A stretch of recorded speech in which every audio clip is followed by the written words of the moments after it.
Hello ladies and gentlemen, welcome to my YouTube channel. Today we are continuing with our series on physics paper 1 that was written in June 2024. We are going to discuss the questions from number 21 up to number 30. Number 21, which process occurs at all temperatures? We are going to select D is our answer, which is saying evaporation. Evaporation is a process of phase change from liquid to gas. Unlike boiling, which happens at boiling point, when liquid converts into vapor, evaporation occurs at all temperatures. Molecules keep escaping out of surface by gaining energy from the environment. So the correct answer on number 21 is D, which is evaporation. Let us move on to number 22. Number 22, heat capacity is there. Correct answer is D, which is saying heat energy per unit temperature. So heat capacity is amount of heat energy per unit temperature change, not per unit mass. So when we are calculating heat capacity, we are going to say amount of heat energy over change in temperature. So this formula represents the amount of heat energy that is required to change the temperature of substance by unit amount. Heat capacity is different from specific heat capacity. Specific heat capacity, on the other hand, it is heat capacity per unit mass. So it is having the formula specific heat capacity is equal to heat capacity over mass. So this implies that heat energy per unit mass is known as specific heat capacity, and heat capacity is the amount of heat energy per unit temperature, not per unit mass. Let us proceed to number 23.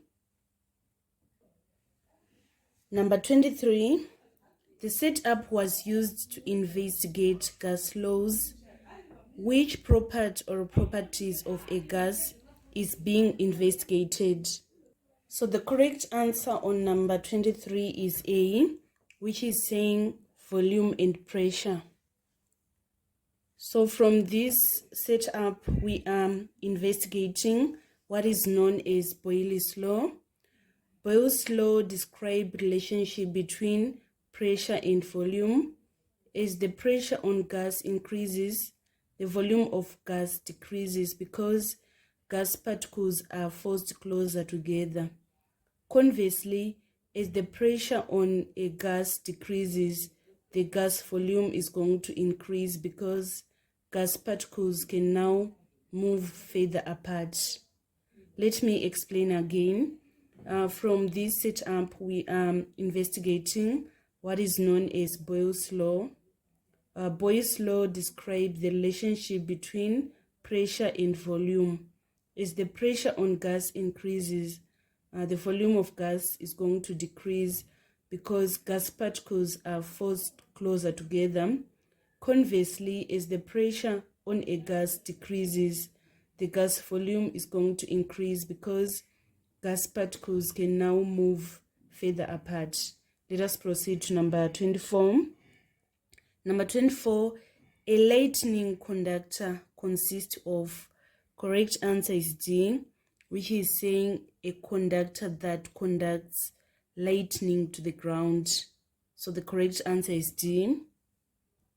So the lightning conductor consists of a conductor that conducts lightning to the ground, leaving a building safe. Hence, lightning conductors protect a building from the lightning. Let us proceed to number 25. Number 25, when current flows in a light bulb, which quantity is going to be used up? The correct answer is B, which is energy. So when current flows in a light bulb, the quantity used up is electrical energy. This energy is converted into light and heat energy. So the correct answer on number 25 is B. Let us proceed to number 26. Number 26, which circuit shows correct arrangement of apparatus? We are going to select D as our answer. So the correct arrangement is that this voltmeter is supposed to be connected in parallel with this resistor, and then the ammeter is supposed to be connected in series with the resistor. So when we mean that the ammeter is connected in series with the resistor, it means that it is going to be placed in path of current flow so that the current is going to pass through it. And then the resistor is supposed to be connected in series with the ammeter and then connected in parallel with the voltmeter.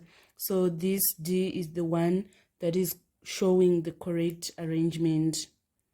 So let me repeat again. This is the resistor, this is voltmeter, and this is ammeter. So the voltmeter is supposed to be connected in parallel with the resistor, and then the ammeter is supposed to be connected in series with this resistor so that it is going to measure the current that is flowing to the resistor. Let us proceed to number 27. So number 27, the supply voltage is 230 volts, which fuse rating can be used for a 2200 watts stove.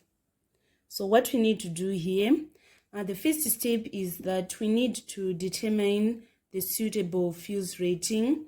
We need to calculate maximum current that is going to be drawn by the stove. So the formula of calculating power is equal to voltage times current. So in this case, we are given this voltage and this power.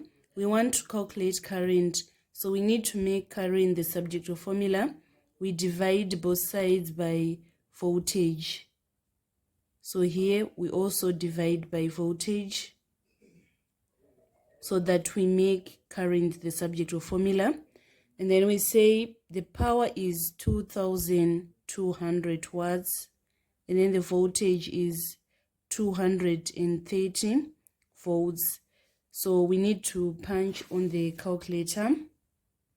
So we are saying 2200 divided by 230. We are getting this 9.565. And when we round it correct to 3 significant figures, we are going to get 9.57. So to choose the suitable fuse rating, we are going to consider that fuse should be rated for current that is slightly higher than the calculated value. So to allow for minor fluctuations, so 10 amperes is not recommended as it is too close to calculated value. So we are going to choose 13 amperes is suitable fuse. So let me summarize again. What we need to do is we first need to calculate the maximum current that is going to be drawn by the stove, of which we know that the formula that connects power, voltage, and current is power is equal to voltage times current. So in this case, we are provided power and voltage, but we are not provided current. So we need to make current the subject of formula.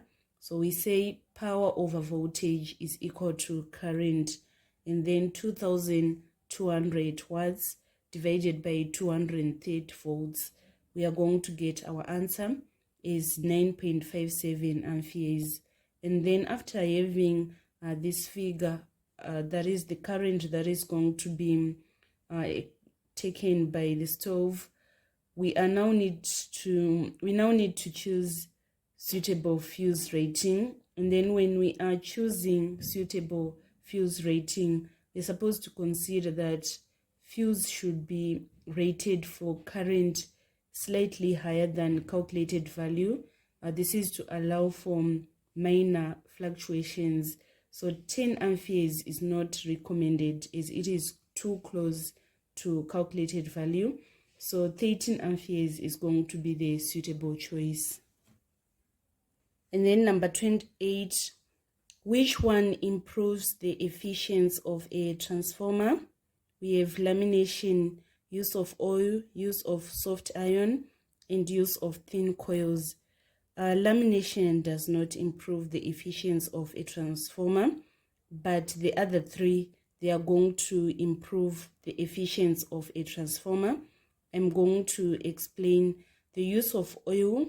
It acts as coolant, reducing electrical losses and increasing transformers' power handling capacity. And then the soft iron or a silicon steel core, you have low magnetic losses, reducing energy waste and improving efficiency. It has high permeability, allowing for better magnetic cooling between primary and secondary coils.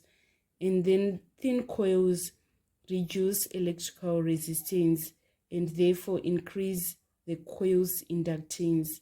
This leads to reduced energy losses and improved efficiency.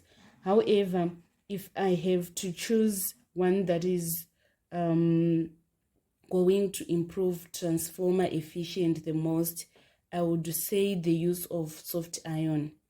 The soft iron core is most critical component in transformer, and the use of soft iron, it is going to improve the properties of transformer. It have a significant impact on transformer efficiency, power handling, and overall performance. So we are going to select the best answer is the use of soft iron. Let us move on to number 29. Number 29, which diagram correctly shows the deflection of electrons in a magnetic field? We are going to select D as our answer. So when the electron enters the field, the magnitude of its speed does not change because the magnetic force is perpendicular to the direction of electron, but instead its direction changes and the electron moves in a circular arc. And then number 30, which symbol represents a light emitting diode? We are going to select D as our answer. A light emitting diode is a semiconductor device that emits light when electric current flows through it. When current passes through light emitting diode, electron recombine with holes emitting light in the process. So this marks the end of our tutorial today on third segment of June 2024 Physics Paper 1. Let us meet again in the final section from number 31 to 40 in the next tutorial to come. Thank you so much guys for following me on this channel. Please don't forget to subscribe, like and share my videos. I love you all. This is Eve signing out.